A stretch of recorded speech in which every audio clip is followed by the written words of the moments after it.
ஒருமைக்கண் தான் கற்ற கல்வி ஒருவருக்கு எளிமையும் ஏமாப்புடைத்துன்னார் வள்ளுவர்.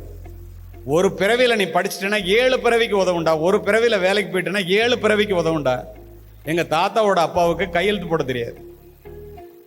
எங்க அப்பாவுக்கு கையெழுத்து தான் போட தெரியும். 5வது மட்டுமே படிச்சவங்க. நான் ஒரு கிராஜுவேட், போஸ்ட் கிராஜுவேட். என்னுடைய பிள்ளைகளை டாக்டர் ஆக்கினேன். எல்லாரும் என்ன தவிர என் வீட்டில் எல்லாரும் டாக்டர், பிஜி முடிச்சவங்க. என்னுடைய பேர பிள்ளைகள் பிட்ஸ் பிலானிலையும் என்ஐடிலையும் இருக்கு.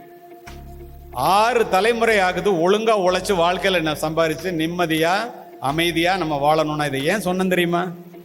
நீங்க ஒன்ன செய்ய வேண்டியதை இப்ப செய்யலைன்னா உங்களுடைய உழைப்பு, உங்களுடைய பெற்றோர்களுடைய கனவு மட்டும் வீணாவதில்லை, உங்களுடைய மூதாதையர்களினுடைய கனவுகளையும் உழைப்பையும் தியாகத்தையும் வீணாக்குகிறீர்கள் என்று அர்த்தம். எல்லா நலனும் ஈந்திடும் கல்வி இல்லா வீடு இருண்ட வீடுங்க. படிப்பிலார் நிறைந்த குடித்தனம் நரம்பில் துடிப்பிலார் நிறைந்த சுடுகாடுங்க. அறிவே கல்வியாம் அறிவிலா குடும்பம் நெறிகாணாமல் நின்றபடி விழுந்து விடாம்.